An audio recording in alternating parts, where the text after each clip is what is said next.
नेता थे वहां, हमसे कुछ लोग धीरे धीरे करें कम बोलिए। हमके देखो भाई, हमारी आदत, हम तो बहुत बोलते हैं।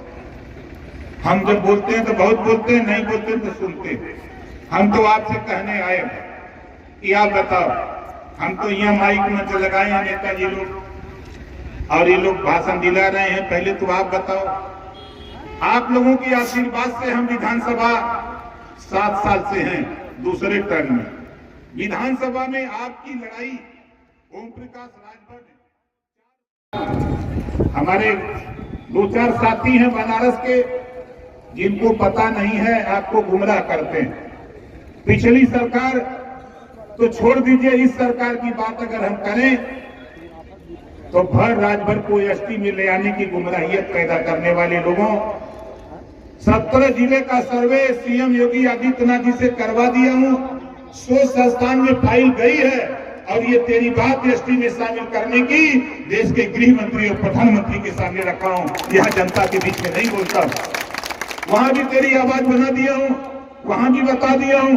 उन्होंने कहा है कि हम भी फोन किया है, सीएम साहब ने, हमारे गृह मंत्री जी ने फोन किया सीएम साहब को कि देखो ये राजभर का मामला, इसको जल्दी भिजवाओ।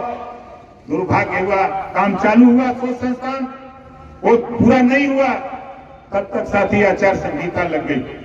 और मेरी कोशिश है, आप बताओ, सदन में अगर ओम प्रकाश राजभर अंदर नहीं होता तो बताओ क्या सर्वे होता? क्या सर्वे होता? नहीं होता। लेकिन हमारे 2-4 साथी हैं जो गुमराह करते हैं। हम उन साथियों से कहना चाहूंगा, अगर आपके पास विवेक और बुद्धि है तो ये सोच लो कि सदन के अंदर ही रह करके नेता तेरी लड़ाई लड़ करके तुझे आरक्षण दिला सकता है, वरना सदन के बाहर नहीं दिला सकता है। और ये ओम प्रकाश राजभर हम आपके लिए हैं। आपने देखा, हम आपके लिए बराबर लड़ते हैं और हम तो चाहते हैं कि चुनाव बीतेगा, सरकार बनेगी, सदन, अगला सदन चलेगा, उसके बाद विधानसभा में यहां से प्रस्ताव भिजवाकर उत्तर प्रदेश में 1 सीट हमको मिली, लोकसभा घोषित सीट मिली है। वहां पार्टी के नेताओं ने डॉक्टर अरविंद राजभर को प्रत्याशी बनाया और प्रत्याशी बनाया है, और वहां के लोगों ने मन बनाया है, भारतीय जनता पार्टी, निषाद पार्टी, अपना दल के साथी मन बनाए हैं कि डॉक्टर अरविंद राजभर को दिल्ली की पार्लियामेंट में भेज करके हम वहां बहस कराएंगे आरक्षण के सवाल पे। ये घोसी की जनता, वहां के लोग कर रहे हैं, भारतीय जनता पार्टी के लोग वहां काम कर रहे हैं और हमारे साथी लोग गुमराह कर रहे हैं। आप देख सुन लो साथी, ओम प्रकाश राजभर बनने के लिए पहले 14 साल गांव-गांव घूमो। ओम प्रकाश राजभर आज 22वां साल है। पूरे बनारस को छोड़ दो, पूरे देश में चुनौती देता हूं।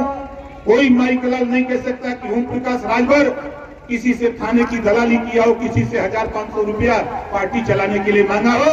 ओम प्रकाश राजभर पैसा तो लेता है, हम तो 2 लाइन का दोहा बना के लेते हैं, मांगो उसी से जो दे दे खुशी से और कहे ना किसी से। हम ऐसे लोगों से लेते हैं और लेके पार्टी चलाते हैं। आज साथियों, आप सोच लो, प्रदेश को छोड़ दो, भारतीय समाज पार्टी को आज देश की राजनीति में लाके खड़ा कर दिया। बोलो सही बात है कि गलत है? बहुत नेता राजनीति किए, लेकिन आज अगर कोई टेलीविजन पर अगर कोई डिबेट बैठता है, जब तक राजभर जी का नाम नहीं आता है तब तक डिबेट भी सफल नहीं होता। ये हाल है। कोई अखबार उठा के देखो, मैगजीन देखो, भारत तो छोड़ो, दुनिया की समाचार agency British broadcasting corporation of London, जिसको आप बीबीसी लंदन कहते हो, वहां से समाचार प्रकाशित होता, पूरी दुनिया को बता रहा है।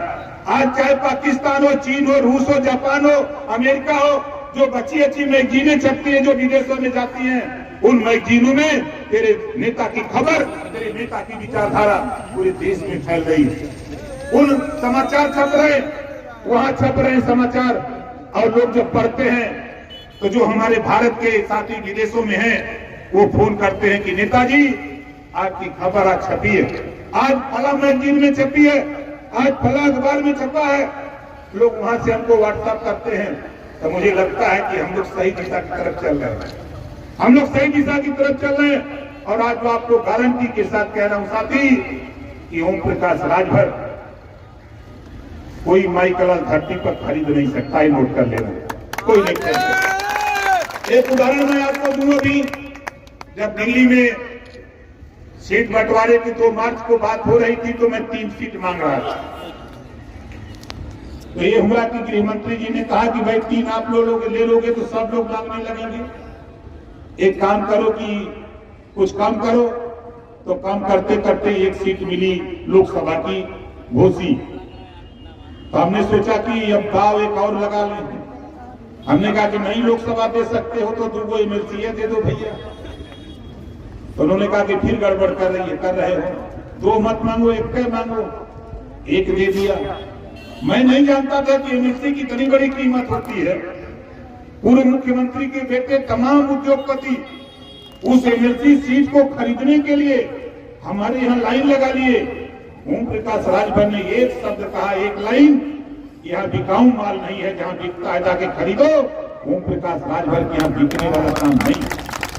और साथ ही आपको बता दूं, बिछेलाल राजभर जो मोटरसाइकिल से चल चल करके पार्टी के संगठन को उत्तर प्रदेश नहीं बल्कि पूर्वांचल के विभिन्न जनपदों में जाकर बात को आगे बढ़ाया, ऐसे नौजवान माननीय बिछेलाल राजभर को जब माननीय मुख्यमंत्री जी के सामने जब मैंने पेश किया, ये हमारा उम्मीदवार होगा, मुख्यमंत्री ने पीठ ठोक करके कहा कि जैसा सुनता था ओम प्रकाश राजभर वैसा सिर तुम हो, अपनी पार्टी के नेता को ले आए हो। बधाई देता हूँ आपको कि आपने दुनिया को एहसास करा दिया। ये स्थिति साथियों, हम आपसे कहना चाहते कि ओम प्रकाश राजभर आज इधर जो आया, आपको आश्चर्य होगा, पीएमओ दफ्तर से फोन आया, वहां से मुझे बताया गया कि प्रधानमंत्री जी का निर्देश है कि 1 और 2 तारीख को आप जाओ बनारस। हमने पूछा काम बता दो, कहा वहां जाकर के थोड़ा घूमने आओ। हमके घूमने तो हम नहीं जाएंगे। उन्होंने कहा कि थोड़ी 2-4 सभा कर दो, खबर तो दे दो, अपने शेरों को जगा दो, तेरे पास बहुत शेर है और वो शेर जग जाएगा तो फिर उसको कोई सुला नहीं सकता है और ये शेर जग करके मोदी जी को प्रधानमंत्री बनाने का काम करेगा। फिर मैंने यहाँ के नेताओं से बात की कि भाई देखो ऐसा उधर से निर्देश है और आप लोग 2-4 कार्यक्रम लगा लो। तो कल साथी 4 कार्यक्रम लगा था, आज भी कार्यक्रम अभी हम लोग करके आ रहे हैं, उसके पहले करते हुए अभी भी आगे कार्यक्रम है। तो हम तो आज एक मकसद लेके आए। हम इस बार अभी कल मैं अर्दली बाजार में भाषण दे रहा था और वहां हमको अंदाजे सैकड़ों मुस्लिम भाई जुटे थे। हमने कहा कि देखो भाई, यहाँ बनारस में कांग्रेस को तो जीतना नहीं है, आप बताओ कांग्रेस जीतेगी का यहाँ? जोर से बोलो, नहीं जीतेगी। बसपा जीतेगी? नहीं जीतेगी। फिर लड़ाई कहाँ है? लड़ाई कहीं नहीं है और ये कद सत्य है। इस बार हमने मन बनाया है, हमारे आने का मकसद, कल मैंने मुसलमान भाइयों से भी कहा कि देखो हमको जब विभाग मिला, पहले जब मंत्री नहीं बने थे तो तमाम विरोधी हमको, हमारे नेताओं को, हमारे वोटरों को कहते थे अब तो हर नेता खत्म, अभी कुछ न कर पाए। पत्रकार भाई भी परेशान थे कि क्या भाई नेताजी कब मंत्री बनेंगे।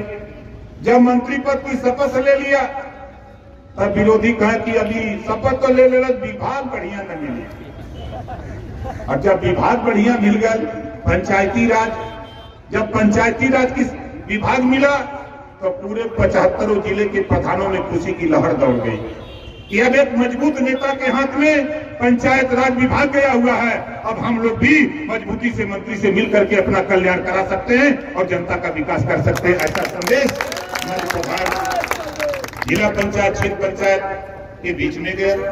दूसरा विभाग मिला, अल्पसंख्यक कल्याण, वक्फ बोर्ड और हज विभाग। तब विरोधी के लोग क्या कहने लगे, ये तो बड़ा विभाग पा गए, लेकिन चला न पाई। अब चला न पाई, अब उन लोग की क्या पता था। ओम प्रकाश राजभर अभी विरोधी को पता नहीं, हम जिस महाराजा सुहेलदेव जी के वंशज हैं, विरोधी में किसी की औकात नहीं, किसी नेता की, जो हमारे महाराजा सुहेलदेव जी ने 40 किलो की तलवार चलाया है, 40 किलो की। अब विरोधी से तो उठबे न कहते। आज विरोधियों से तो उठेगी नहीं वो तलवार 40 किलो की। ये क्या मुकाबला करोगे? ये ओम प्रकाश राजभर है। पूरे देश की राजनीति में अगर चर्चा है तो सबसे ज्यादा चर्चा भारतीय समाज पार्टी ओम प्रकाश राजभर की चर्चा है। बोलो सही कह रहा हूं, गलत कह रहा हूं? क्यों चर्चा है? जैसे नहीं कहते हैं कि भाई एकदम।